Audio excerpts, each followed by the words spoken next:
Joining us now for the views of Afanifere on the planned protests in Nigeria is Prince Justice Faloye, Publicity Secretary of Afanifere, the Pan-Yoruba Socio-Political Cultural Group.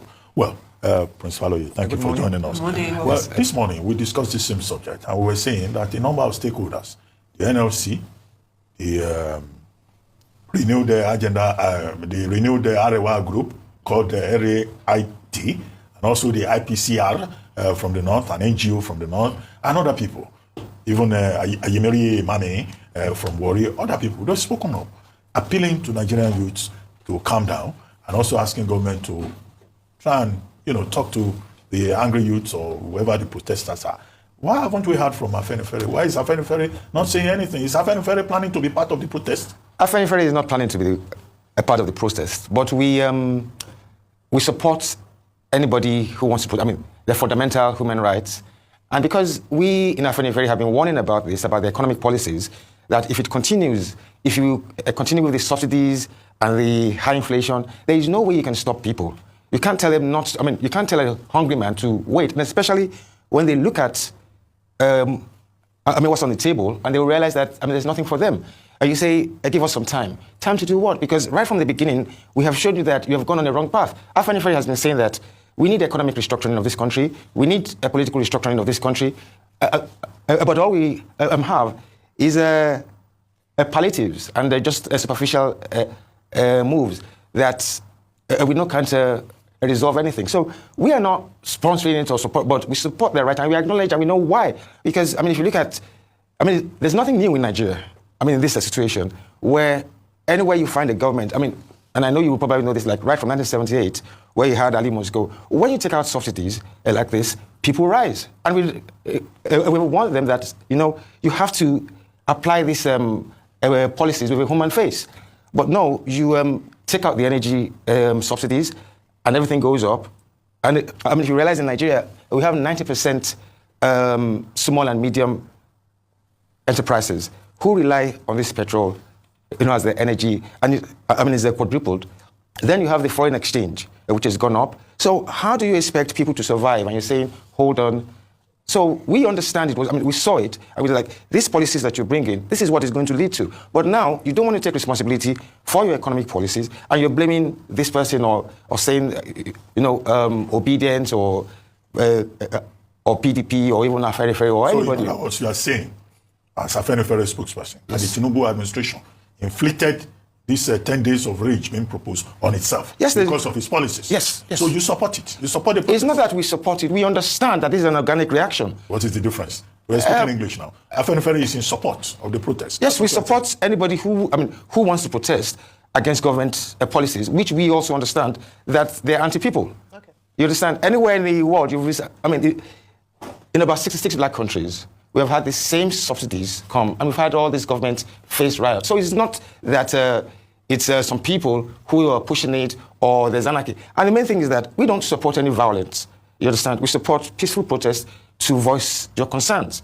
In most cases, it's not the protesters that actually cause the problem. It's the government or political talks that cause the issues. Yeah. Because normally people will march. And maybe picket. Okay.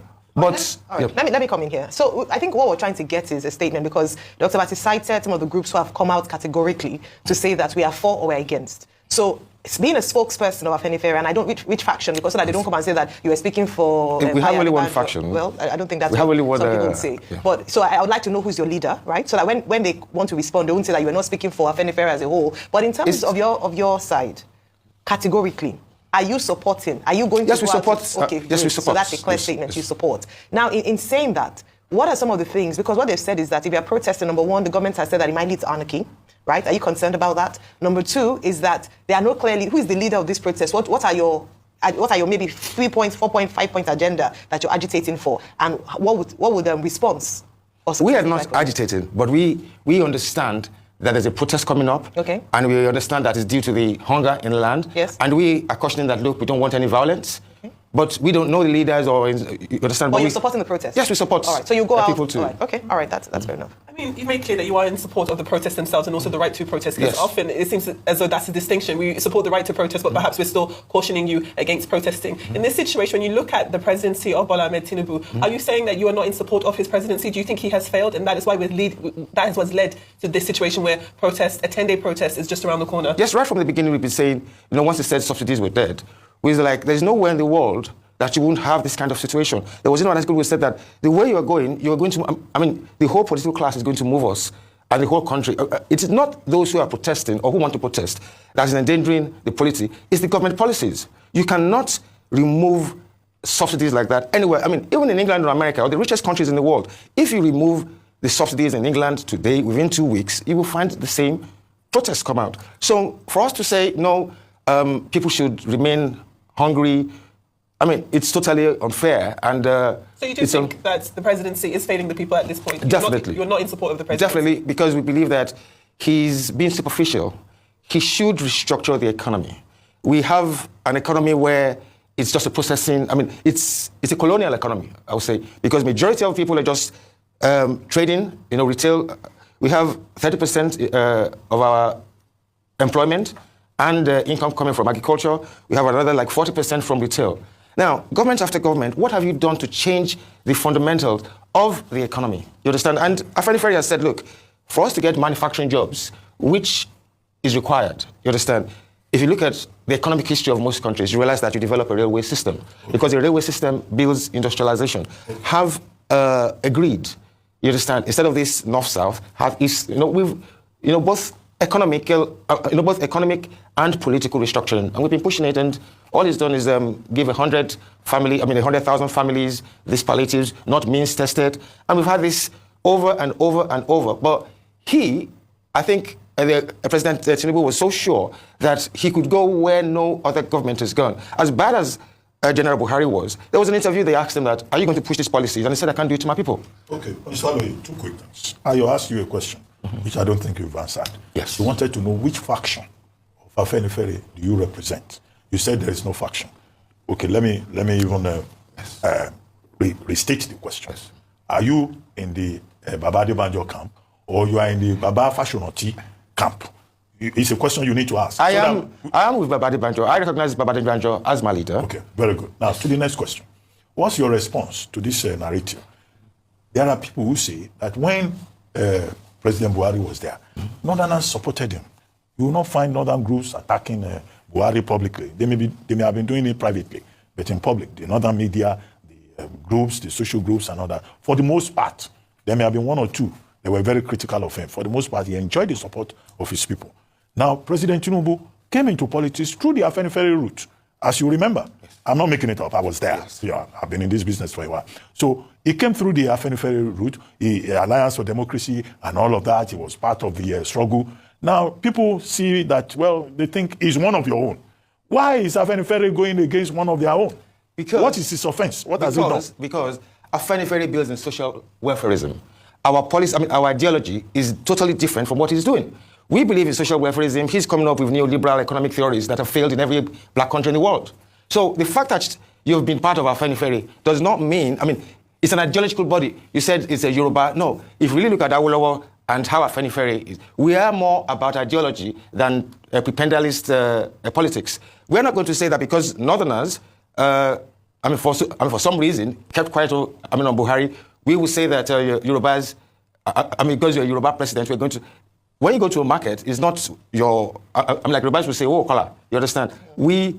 It's about people are suffering, people are hungry. And even if you look at it, it's Yoruba land that's suffering most. Because, if you look at, North, they have 90% poverty rate in the first place, already in abject poverty. But what you're doing is dragging Yoruba land further into economic deprivation, you understand? So, of course we have to talk. Even if it was my brother, you understand? Even if it was my father.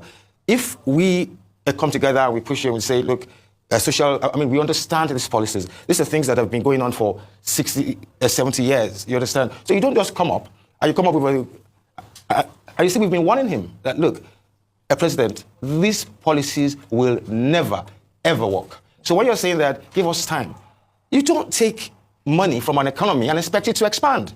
It's not possible. You've taken, because many people were saying, petrol was consumption. No, in Nigeria, the subsidy of petrol was a production subsidy.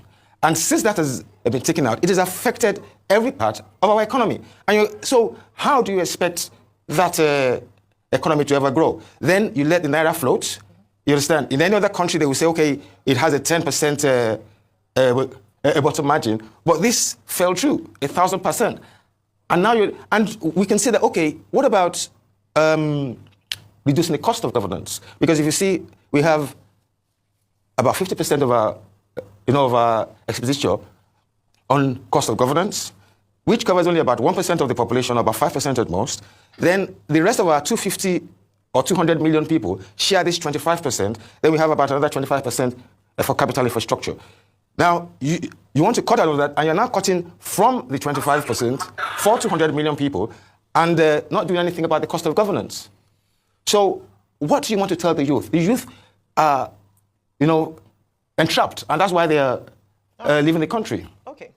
We hear you. Thank you so much. And I think it's important, and I just made reference to President Joe Biden's speech, yes, where he said that he revered the office of the presidency, but he also was more, interested in the nation. And that's what we've come here to demonstrate this morning, that beyond, your ethnicity, beyond where you're from, you're more interested in good governance, good leadership, that's what matters. According to Afanifere, at least your faction, they don't see that under this administration. So tell us, paint a picture for us, what would look like good governance and what would, and I asked that question earlier, what are some of the things that you want this government to do in the immediate? The reality is that we have a Tinubu presidency currently, and so there are certain things that you want to happen. What would you like to see happen? That's number one. Then going back to my first question, I still want you to respond to the SGF. We played a report just a few minutes ago around the concerns around anarchy, the fact that this could potentially be hijacked by unscrupulous elements. And so in interest of national security, let's go to the dialogue table and no protest. What do you have to say about that? Are you concerned about the safety of Nigerians if they do go into protest?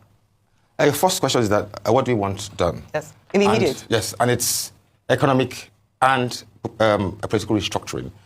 We need that change. But when you talk about the immediate, there's nothing that we can do immediately because we have a rotten economy. I mean, the fundamentals of the economy and the political system needs to be changed. So you just can't throw money and say, okay, give these people 100 million, give that.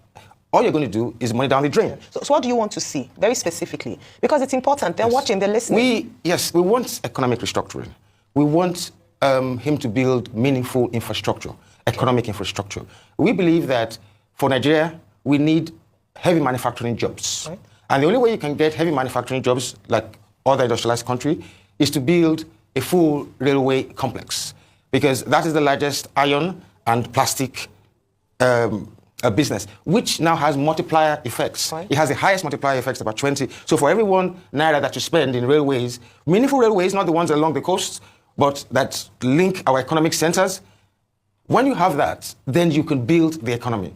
That's one. Then going back to the anarchy, we don't believe that people will come out and start burning.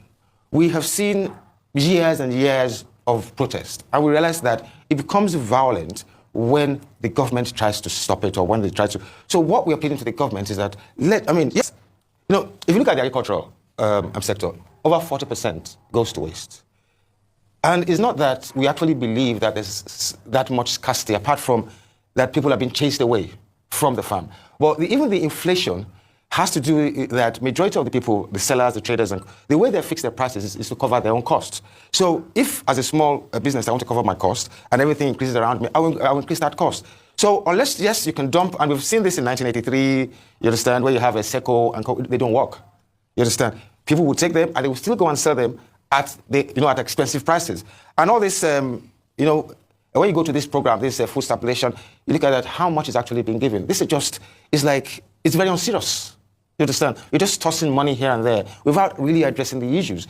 Which takes us back to a restructuring. That if you have a state police, it's supposed to protect our agricultural sector.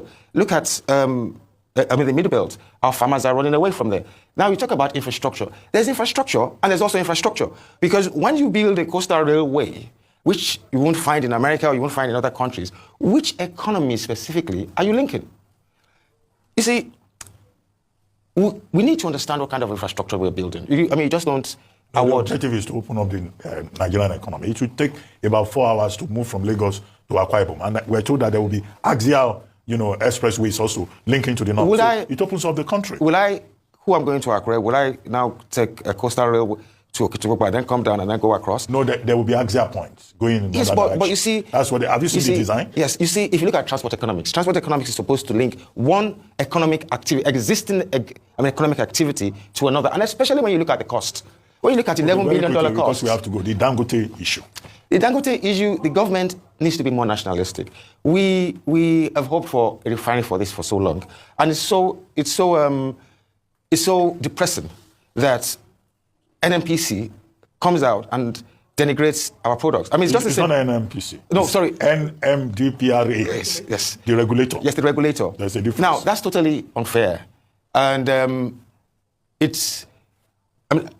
$19 billion of investment, you come out and say the products are not. And from what I've gathered, is that he has come out and shown the samples of his products to those on the market, and he's and it's okay. Right. So what we need is for the government to support this business. And we always have these things, like if you look at what happened to Airpace and Co., we have that when people invest, the government is supposed to back them, not throw hurdles in the way. Oh. Thank you. Thank you Thanks so a much lot for your time with us. I think you've made some things very clear in terms of the stance of Afanifere with regards to the planned protests from the 1st of August. Thank you for your time.